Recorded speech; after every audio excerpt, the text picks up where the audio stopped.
Inside the emperor's palace, the year was 1473. The emperor was old and the palace was very quiet. Winter had ended, but the mornings were still cold. In a far part of the palace, a girl was sweeping the floor with a straw broom. Her name was Liang Yan. She was 17 years old. Liang Yan was a servant. She worked in the record room where many old scrolls and books were kept. Her job was to clean the tables, bring hot water, and help the scribes who copied the emperor's documents. She wore a plain gray robe and simple shoes. Her hands were rough from work and her hair was tied back with a piece of cloth. She did not talk much. Most people ignored her. But Liang Yan noticed everything. She remembered faces. She remembered voices. She listened more than she spoke. Every few days, a man came into the record room. He always wore black with a thin gold sash. He never spoke to her. He only sat and read quietly. But once, just once, he looked at her. And in that moment, she felt something strange. Like the world had stopped moving. She later found out who he was. He was the crown prince, the emperor's oldest son. One morning, while she was cleaning the ink table, the head scribe called her over. He was an old man with a long beard and tired eyes. "Liang Yan," he said, "take this scroll to the Pavilion of Eastern Stars." She looked up in surprise. "That's where the prince stays." "Yes," the old man said. "Do not speak unless spoken to. Be respectful.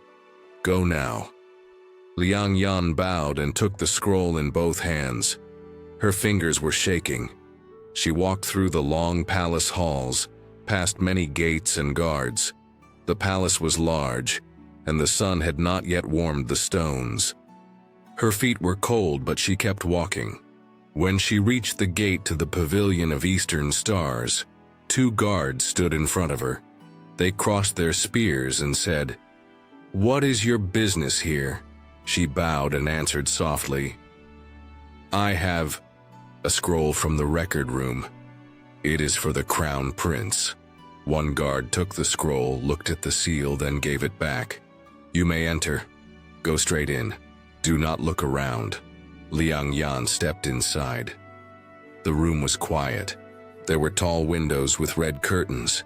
The wind moved gently through the trees outside. A small pool reflected the wooden ceiling. She saw a man standing by the window looking out. It was the crown prince. He turned slowly to face her. She quickly knelt down. "Your Highness," she said. He did not speak at first, then he said, "You work in the record room." She looked up just a little. "Yes, Your Highness. You write very neatly," he said. "I remember the scroll from last month." "Thank you."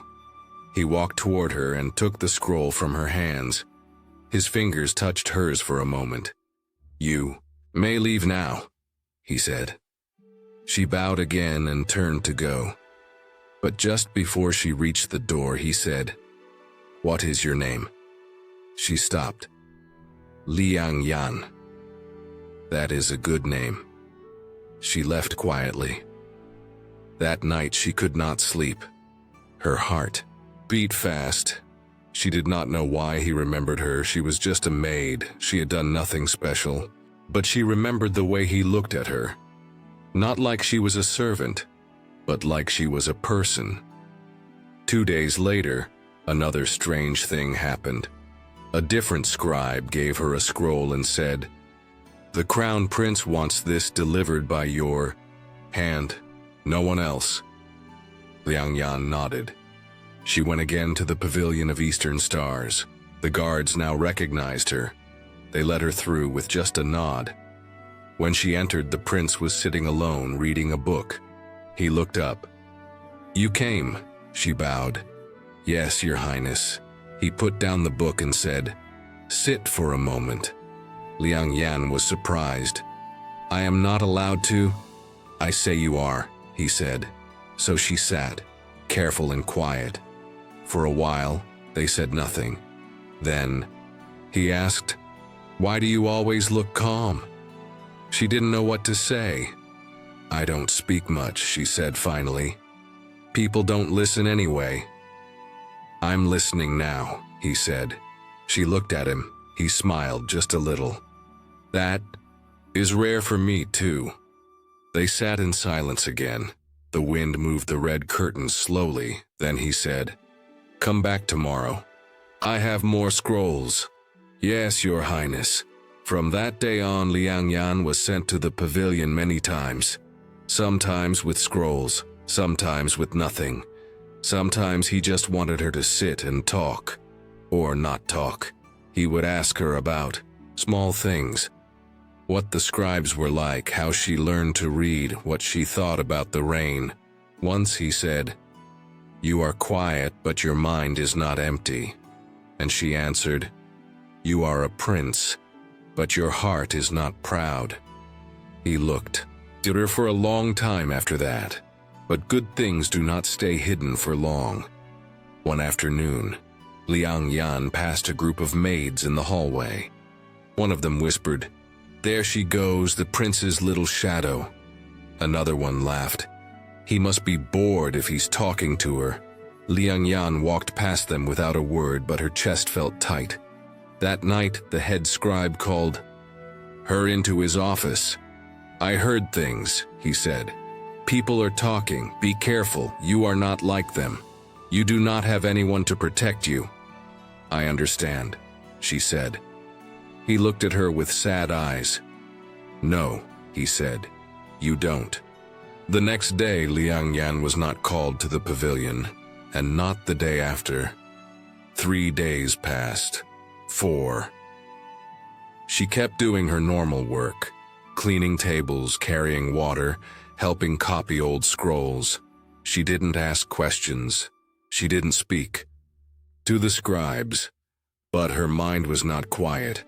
Had she done something wrong? Had someone stopped him from seeing her? On the 5th day, a young eunuch appeared at the door of the record room. He spoke to her softly. "His Highness asked for you." She bowed and followed him quickly. At the pavilion, the prince was sitting by the window again. His robe was dark, blue this time, and he looked tired. "You were not sent for these past few days," he said. "No, Your Highness. I wanted to send for you, but I was told it would be unwise." Liang Yan stayed quiet. He looked at her with calm eyes. "Some people think I should not speak to someone like you, but I don't care." She looked down. "It is dangerous for you." "I am not important." "You are," he said. The room was quiet. The wind pushed the curtains softly. "Would you like to go outside?" he asked. She looked up, confused. "Outside?" "To the garden." They walked through a side door and into a quiet courtyard. There were small trees, green moss, and a pond with orange fish. No one else was there. "I come here when I want to think," he said. They sat on a stone bench under a tree. "You are the only person I speak to like this," he said. "I don't understand why." "Because you do not want anything from me," he said. "You don't try to impress me, you are just yourself." She looked at the pond. The water moved gently. "I never thought my life would matter to someone like you," she said. He smiled. "I never thought someone like you could make mine feel less heavy." They stayed there until the sun went down. When she left, he didn't stop her, but she felt his eyes on her back the whole way. The next morning, something changed. She was walking to the scroll room when a tall woman in red silk blocked her path. Her name was Lady Hui. She was a daughter of a noble family and often visited the pavilion. "You are the maid who keeps visiting the prince?" she said.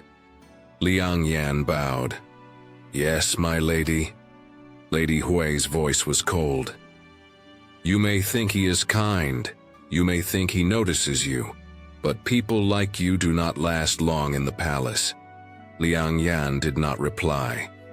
Lady Hui stepped closer. "Do you really believe a prince will care for a girl with no name, no family, no power?"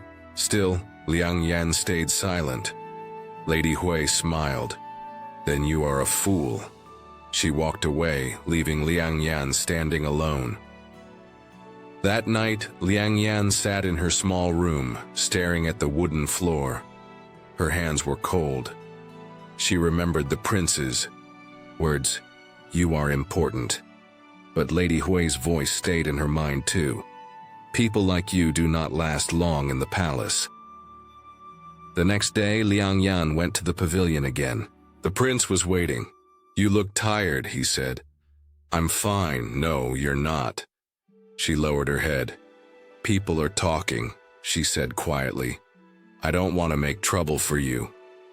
"You are not trouble. You are the crown prince," she said. "One day you will be emperor. You cannot be seen with someone like me." He was quiet for a long time. Then he said, "Maybe I don't want to be seen by them at all. Only by you." Her eyes burned, but she didn't let the tears fall. "You don't know how dangerous it is." "Yes," he said, "I do." A few days later, news spread through the palace. The emperor had fallen ill, very ill.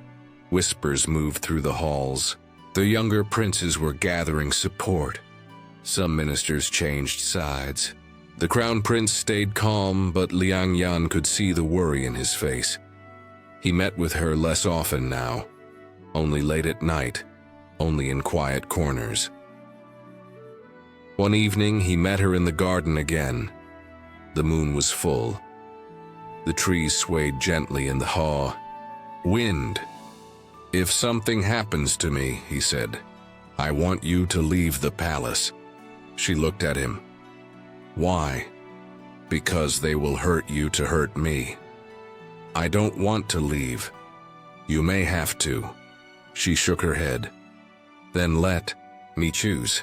Let me stay with you, even if it's dangerous." He took her hand. It was the first time he had touched her like that. Not by accident, but by choice. "I don't want to lose you," he said. "Then don't," she whispered.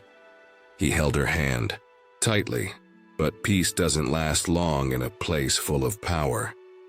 One night, Liang Yan was called into the office of the head scribe. His face was pale. "You've been ordered to leave the palace," he said. By sunrise, she froze. "Why?" "I don't know. The order came from someone above me. I can't stop it." She packed her things in silence, a single bundle, a comb, a piece of cloth with her name sewn in. Before she left, a young eunuch slipped her a small note. It had only 5 words. "Wait for me. I promise." She pressed it to her chest. Then she walked out through the south gate alone. Liang Yan left the palace just before sunrise. No one said goodbye. No one looked at her. She walked through the gates with her bundle in her arms, and the prince's note hidden in her sleeve. The morning air was cold and her shoes were thin. She didn't know where to go, only that she had to keep walking.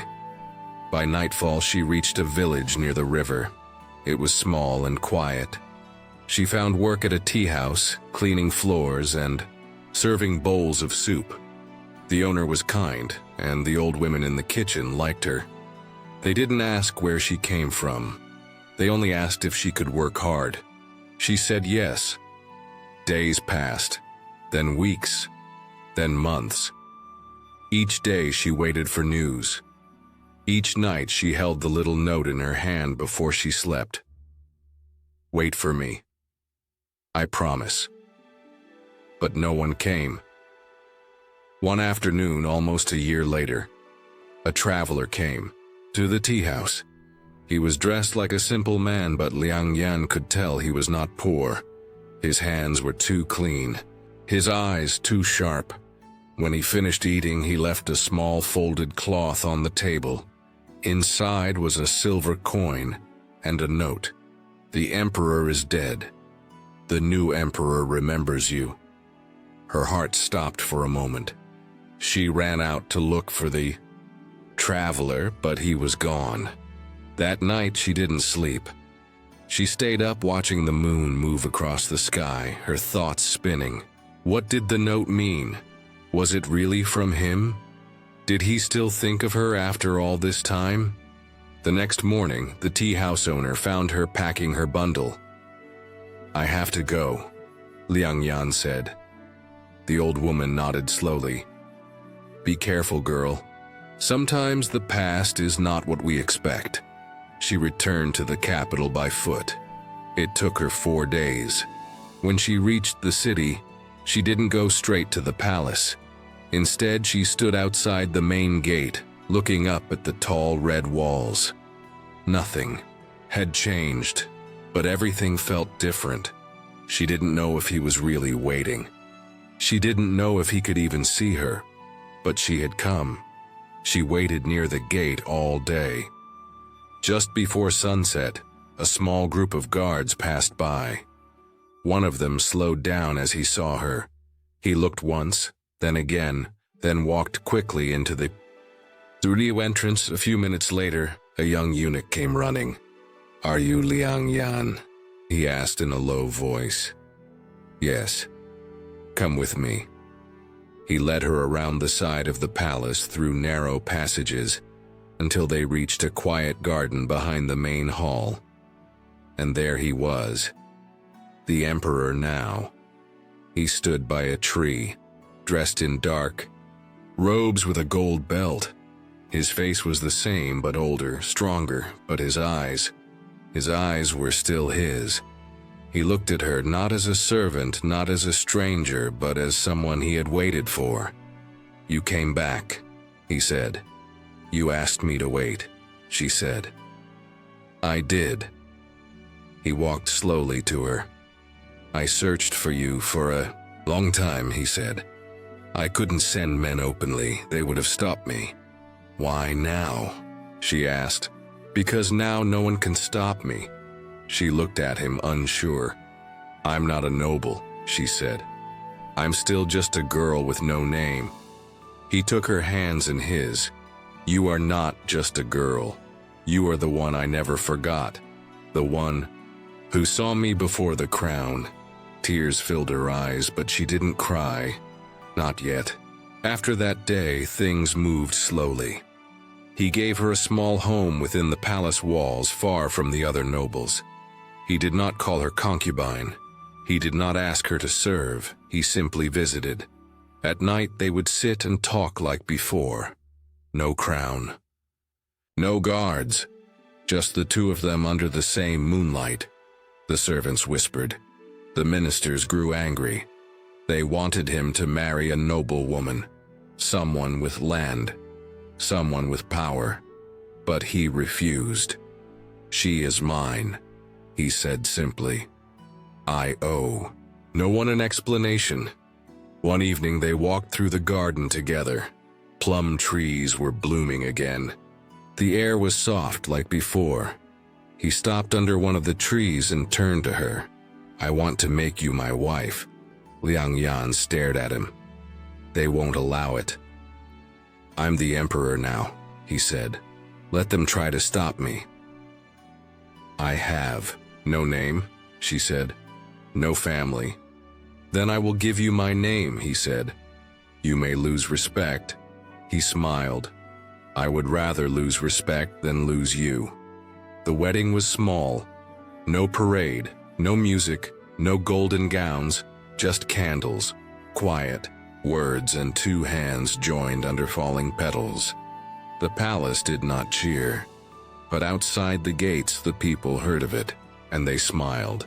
They said the emperor had married a woman with no name, a woman who had once cleaned floors, a woman who had waited. After the wedding, life inside the palace changed. Some people accepted Liang Yan, others did not. The high officials and noble women talked behind her back. They said she did not belong. that she had no education, no family, and no title. Some called her the servant queen, but the emperor never changed his mind. He gave her her own seal, her own guards, and her own garden. Still, Liang Yan kept living simply. She wore soft colors, not gold. She walked without noise. She still rose early and helped prepare tea. She did not give orders unless needed. Many of the older servants began to respect her, not because of her title, but because of her kindness. One night she asked the emperor, "Do you regret choosing me?" He looked at her and said, "No, I regret not finding you sooner." She smiled, and for the first time in many years her heart felt calm. Months passed. The empire stayed peaceful, but the palace did not. Some officials grew angry. They said the emperor had become too soft, that his marriage was a sign of weakness. Some wanted to remove him.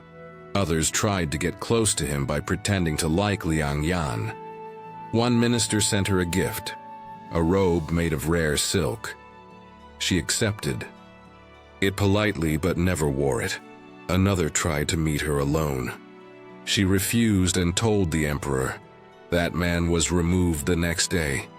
Still, danger grew in the shadows. One night the emperor was late returning from a council meeting. Liang Yan waited by the window, watching the moon. It was high in the sky when the guards finally knocked. "He has been poisoned," they said. Her heart dropped. She ran to the medical room. The emperor was lying on a bed, pale and cold. The doctors were working quickly, using herbs and trying to keep his breath steady. She knelt beside him. His eyes opened just a little. He saw her. His hand reached for hers. "I'm still here," she whispered. "I'm not leaving." He closed his eyes again. The doctors worked through the night. By morning he was alive, but weak. The palace was in chaos. Guards were sent out. Every drink was tested. Every kitchen checked. 4 servants were arrested. One official was taken away in chains, but no one knew who truly gave the order. The emperor recovered slowly. For days, Liang Yan sat beside him. She read to him, fed him soup, held his hand when he woke in the night. He looked at her one morning and said, "If I die, they will come for you." She nodded. "Then I will be ready." He shook his head. "Promise me something." "What?" "Promise me that if something happens to me again, you will run. You will not stay here." She said nothing, but he knew she would never run. A few weeks later, the emperor stood again. He called a meeting of the full court. Liang Yan watched from behind a silk screen. The hall was full of men in fine robes. Some looked proud, others nervous. The emperor stood tall, though his body still looked tired. He said, "Some of you want to control me. Some of you think I am weak, but I am still here, and as long as I breathe, I will decide who stands beside me." He looked around the room, "And I have chosen." Later that day, he gave Liang Yan a new title, Empress. Not just wife, not just a quiet figure in the shadows, but ruler beside him. Many were shocked. Some were angry. One official resigned that very day. But the people outside the palace, the farmers, the workers, the women who had once served in silence, heard the news, and they smiled. One day, a young maid came to Liang Yan. She bowed deeply and said, "My lady, may I speak freely?" Liang Yan nodded. "I used to be like you," the girl said. "No one saw me, no one cared, but now I believe that even someone small can be strong." Liang Yan smiled gently. "You are already strong," she said. "You just need time to see it." Spring came. The trees bloomed again. The garden was full of light. The emperor sat with Liang Yan by the pond where they used to meet in secret. He said, "Do you ever miss the old days?" She thought for a moment. "Yes," she said, "because you were the prince and I was no one. But you still looked at me like I mattered. You always mattered." They sat in silence, watching the fish move in circles. "I used to be afraid," he said. "Afraid I would lose the throne or lose the people's respect. And now," she asked, "I am only afraid of losing you." She took his hand. "I'm not going anywhere." Years passed. The empire remained calm. The emperor ruled with fairness. He listened more than others before him. He gave food to poor villages. He built schools.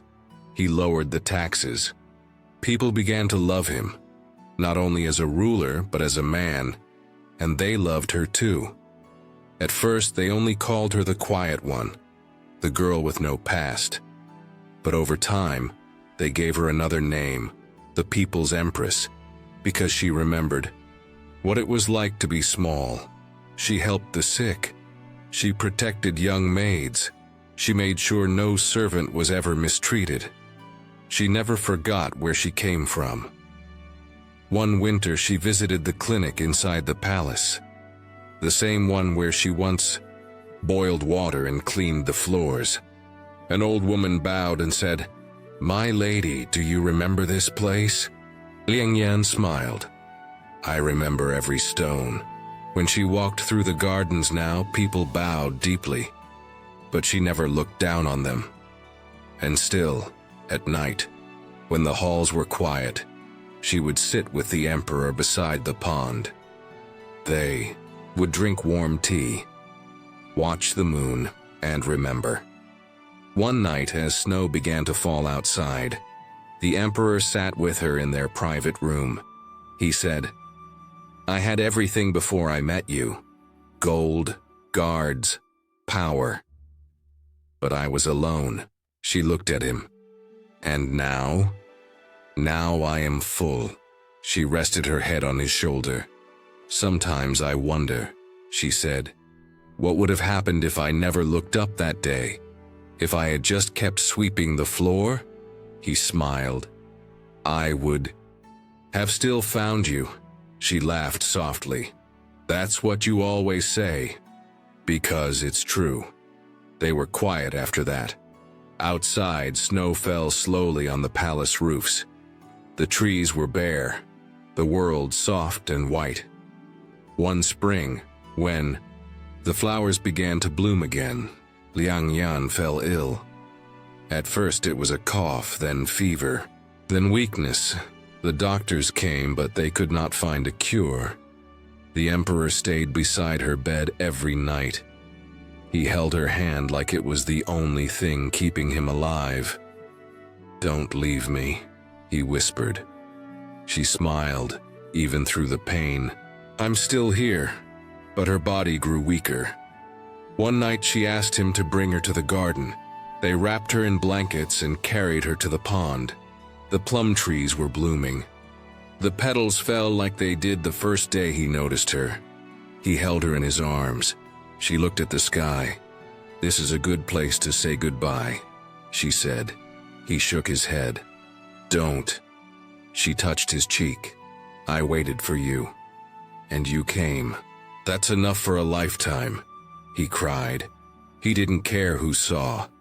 That night she closed her eyes under the lantern moon, and she did not wake again. The empire mourned. The bells rang for 7 days. The emperor did not speak to anyone. He wore only plain robes. He walked alone through the halls. His face looked older, as if time had moved faster without her. But he kept his promise. He ruled with her memory in his heart. And every year, when spring came, he sat by the pond beneath the plum trees and whispered the same words. "I found you once, and one day I will find you again." The end.